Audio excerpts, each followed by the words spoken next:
all right. It's about that time. Thank you so much for downloading today's episode of Karl Buys Houses. My name's Karl Krentzel, your host here today, here to help you with your real estate questions. Thank you so much for taking the time to go ahead and download this podcast and message me. And I especially want to go ahead and take a moment to shout out. People get a chance to go ahead and hit me up on Anchor FM. They get a chance to go ahead and leave a message, or they can go over to karlbuyshouses.com and contact me there, leave a message. And I just want to give a shout out to a listener today, Zach S., who wanted to go ahead and remind me, he was doing it in love, that I was, in the last podcast, I kept saying qualitative easing.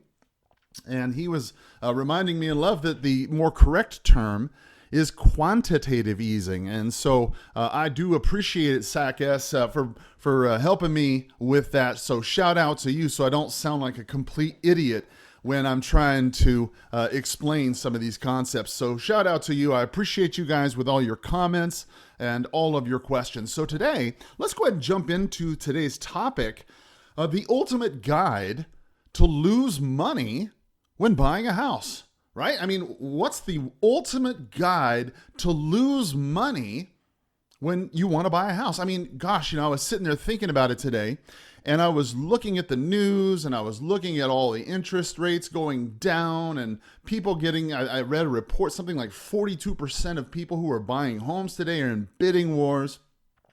And it caused me to think to myself, gosh, I feel in my heart that, in the next 6 months, things are going to be great and fine and all that and great for the next 6 months or so. But in the next 6 months, I honestly think that's when we're going to start to see a downturn.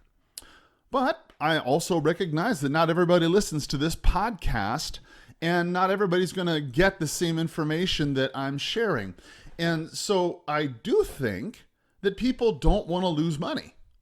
I think it's a natural inclination for people to not want to lose money. And if I had said this is the ultimate guide to make money when buying a house, that might have got some kind of response. If I had said 3 tips to make more money when buying a house, it might have been another Realtor type article.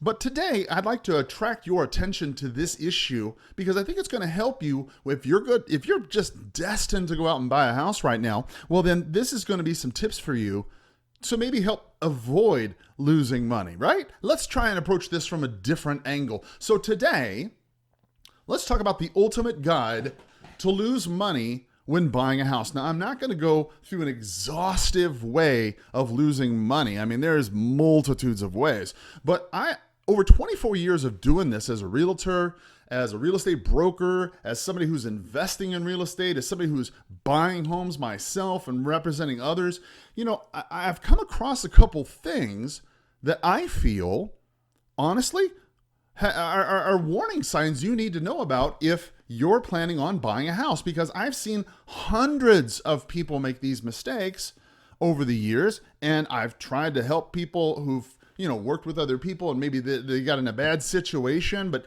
look, the point is they got in a bad situation and they're trying to get out of it. And I'm trying to give you some information today to help you avoid it, to help you avoid the trap and the snare, and the way you will be able to go ahead and be prepared for what's to come. So let's just jump right into the 3 ways that I feel you can lose a lot of money when you're buying a house, right? The first way to lose a lot of money when you're trying to buy a house is because you're buying it because of the price, right? Or because of the prices, right?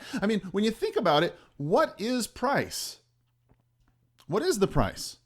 Well, the price is really just what the homeowner decides to sell it for, and you're willing to pay for it. Right? That's what the price really is. And things going up or going down in price, well, that's just a bad idea. And it's bad on both sides, right? It's bad if you're trying to buy a property and you're thinking, well, gosh, if I don't buy it now, it's going to be $10,000, $20,000, $30,000 or whatever more, a month or 2 from now. Well, that's a bad idea. And it's equally bad to say, well, I'm not going to buy, I'm going to wait, I'm going to try and buy something at the dip, because that's trying to time something that's not necessarily possible. So going up or down, buying the price because of the price, well, that's not a good way to make money. Certainly not on your real estate investments. Somebody smarter than me had once said that what you want to try and do is get $1 for 50 cents. That's what you're trying to do. When you're trying to negotiate for something, trying to get $1 worth of something for 50 cents. Now, clearly, you're not going to be able to get something for 50 cents. If you've got a home for $100,000, you're not going to be able to walk in there and offer them $50,000 under most circumstances and have them take it. But the concept is that you don't go in there and pay $150,000, right? I mean, you want to pay as least under $1 as you can. I mean, you want to get underneath that dollar. You don't want to pay $1 for $3. So price is not the same as value, right? Value is much different. Now, when you think of value, what is value? Well, okay. Value is different from price in the sense that price is what you use to attract attention to get somebody to make an offer on your home. So for example, I give this example to homeowners all the time. Excuse me. If you're trying to sell your home, and let's say hypothetically, we've determined from the market analysis or whatever that your home, for simple math, is worth approximately $100,000. Or let's say you had an appraisal. An appraiser came out and said it was worth $100,000. Now, that might be the value or the appeared value, right? But that's not necessarily the true value because we don't know that a buyer is going to pay that yet. How do we determine what the buyer will actually pay for your home? That's the actual value. What is the value? What an actual willing buyer is willing to pay for your home under a non-distressed situation. That's the value. Well, how do you figure out what the value is? Well, you determine a price. You say, well, my home, according to the appraiser, is worth $100,000, so I'm going to put it on the MLS for, say, $110,000. Now, the $110,000 does not mean that's what your home is worth. That just simply means that's what the value is. I'm sorry, what the price is. Now, if a buyer comes in and agrees with you and says, 110, perfect, yeah, I'll buy it, and they buy it for 110 from you, it's still not the value yet. I mean, you have to have an appraiser come and look at this contract and ensure that it's where you have a hands-off sort of transaction where there's no distress, no connection between the people and there's no distress situation, no guns to the head or anything like that. And if the appraiser agrees with it, well, then yes, it's worth that. But you can't forecast the individual activities of buyers in the market, especially in a crazy market like this, because you don't know what they're doing. Right now, you've got a lot of people who are making mortgage applications because the interest rates are low, but that does not translate to having a place to buy because there's not a lot of homes for sale. I mean, home inventory is going down, and when you look at the amount of homes that are available, there's just not a lot. And the people who do have homes to sell, well, then they face that problem. Well, if they sell, where are they going to go? Oh yeah, they might be able to sell it for a lot of money, but where are they going to go? There's no place to move to. So it's very difficult to forecast this situation. So you can't say that buying a price or because of the price is a good way to go about it. And if you do this, if you're trying to go out and buy a property because of the prices and they're going up or because of the prices and they're going to go down, well, guess what? You're going to lose a lot of money. Let's go on to step number 2, or the second way that you can lose a lot of money when buying a house. Now, I hope this podcast has been helpful for you. As you know, I mean, I try to put a little bit of effort into this. And if you think that it's worth any kind of rating, well, do me a favor. Just hit up a star one, maybe a star two, or maybe even 3 stars. Who knows, on iTunes or whatever, and share it with somebody so they can hear my rantings as well. Because I'm trying to give you some advice here that I think is going to save you some money. Let's go ahead and jump into step number 2. Let's find the second way to lose money when buying a house. The second most powerful way I've thought of that you can lose money. Well, forget the fundamentals of real estate, right?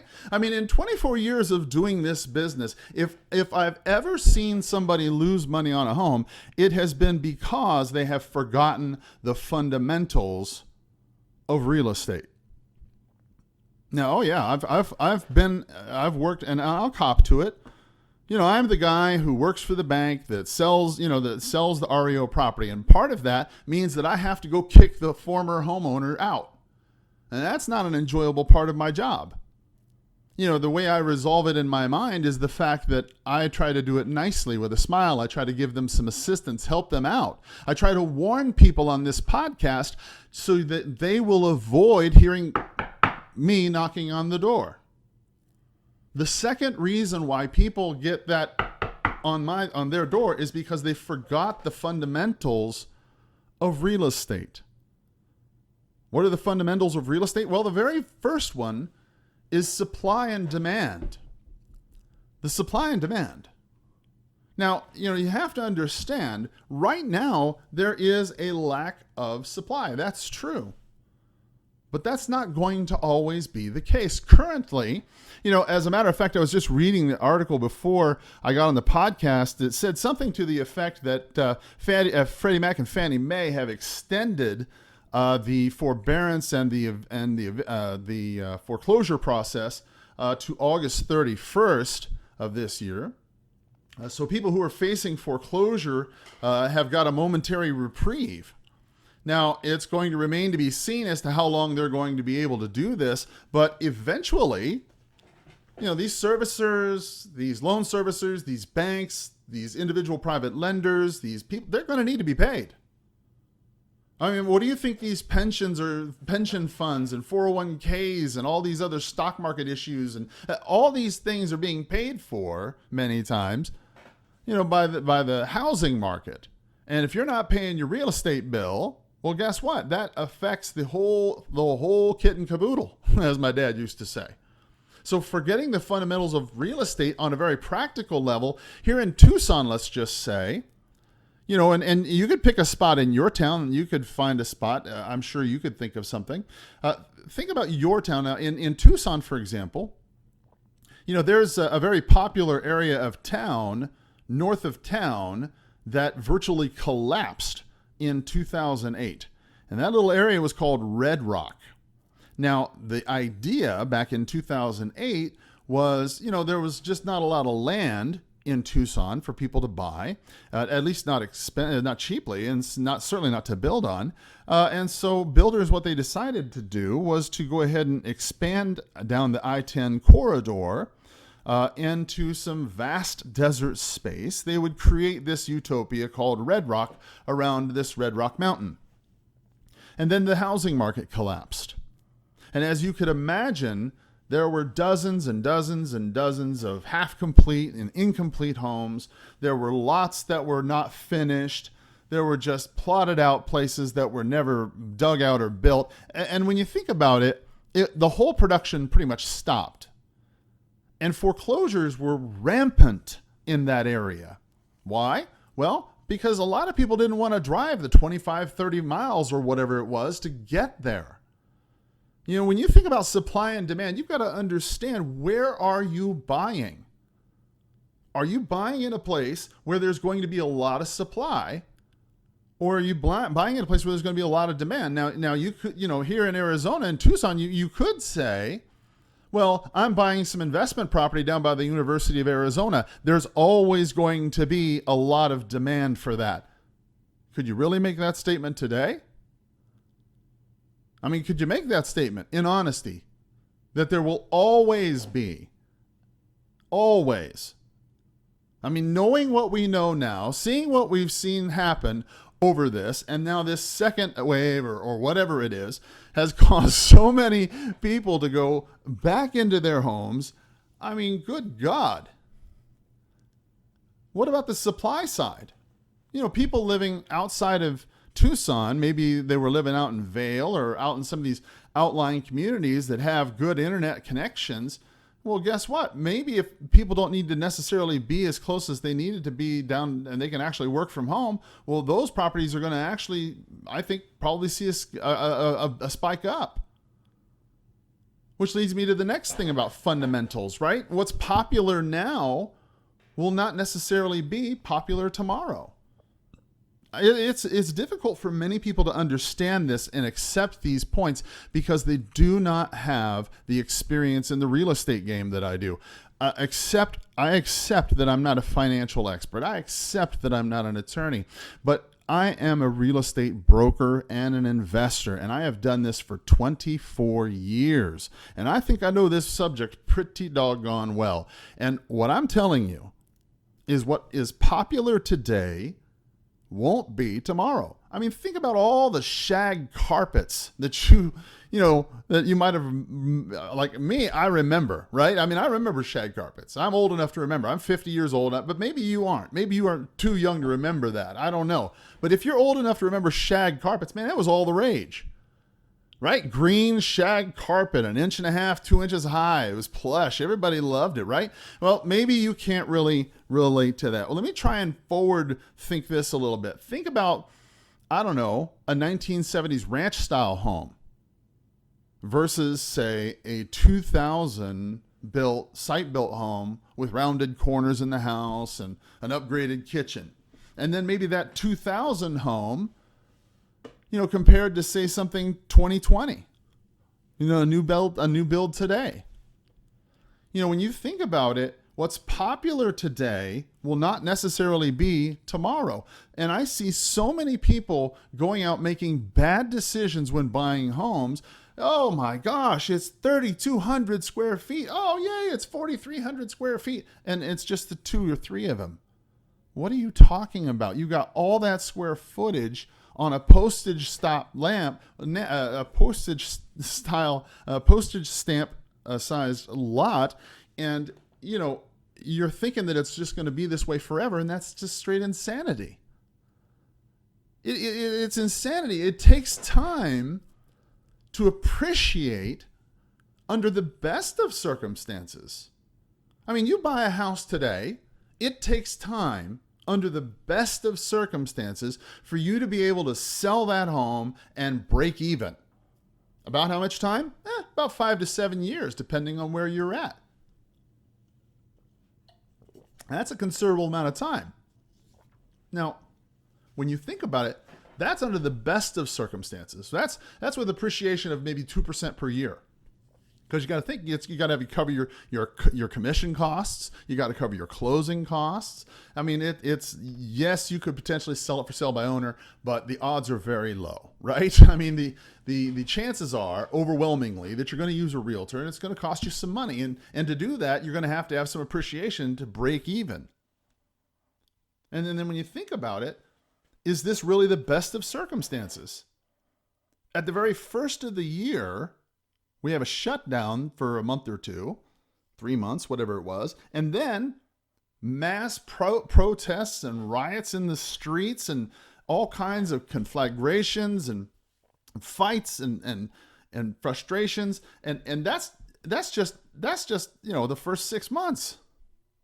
And now we're talking about even more people spiking in the COVID-19 case and have more people getting under masks. There's a huge argument whether or not a mask is a good thing or a bad thing. If you can believe it, I would never have believed that we would be in a position where we would be arguing whether or not,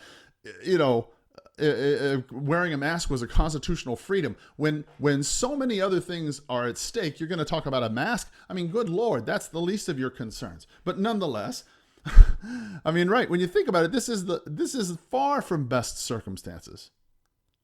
What's another fundamental of real estate? Well, how about market research? I mean, you've got to do some research, and you can't necessarily look at what the MLS is telling you. I mean, what have other people paid? Okay, this is a fundamental that you just cannot escape. You can look at home prices going up and interest rates coming down and say to yourself, "Oh, this is going to be a great buy and my prices are low. I need to get in now." But what have other people paid? Are you paying the lowest? I mean, getting back to that dollar for 50 cents model, right? I mean, are you the guy who's paying, $1 hoping to get 3? Or are you the guy who's paying 75 cents for that dollar? When you think about it, what have others paid for that house? You have to research that. And if it's new construction, well, bless God, you got to think about that price very hard, especially with the lot premium. Now, let me tell you something that they don't tell you when you walk on a builder's lot. Now, look, this is going to get a lot of builders agents very upset, okay? So if you're an agent for a builder, please forgive me in advance. Turn this part of the podcast off. Fast forward about 30 seconds. You'll never hear this. Okay, 3, 2. Okay, now look, here's the real deal. The lot premium, you pay $10,000, $20,000, whatever, $40,000, whatever it is for a lot premium for a view. That's money that you will never repeat, ever, never see again. Never. Not once. Not never again. Nobody will ever pay that to you. When you try to sell your home and you try to sell it because you got this great view that's unobstructed and nobody's ever going to build behind you and blah, blah, blah, blah, blah, that means zero to the next buyer. I've represented enough buyers to know in every price range that means nothing. Not relative to the amount you pay for it. Oh, sure, you should pay a little bit extra for that, but the $10,000, $20,000, $30,000 for a view, are you serious? I mean, when you think about it, it's hard to wrap your head around how you can indebt yourself, how quickly you can indebt yourself. I mean, you're buying a house, and it doesn't go for new construction. If your new construction people are back, great. Hey, I'm glad you're back here. Look, if you're trying to buy a new house, it doesn't matter if it's new construction or if it's existing construction. It makes no difference. It's frighteningly easy to indebt yourself for hundreds of thousands of dollars for interest rates that are extremely, extremely low. You forget the fundamentals of real estate. You think, okay, well, look, all right, I know I shouldn't be buying a new home in the first place because there's no pricing history. I can't guarantee, I can't know what's going to happen in the future in terms of my price or value. I know I'm making a mistake from the beginning, but you know what? Forget all that. I get this opportunity to have an extra view for the next 20 years or whatever, and all I have to do is pay $30,000 at 3.5% for the next 45 years or whatever it is for your term of your loan. Do you have any idea how much you're costing yourself for this? And then you assume it's no big deal because somebody's going to buy it from you, and you're buying it in violation of the first rule, which is buying it because of the price. You think that there's going to be some bigger fool who's going to come along than you.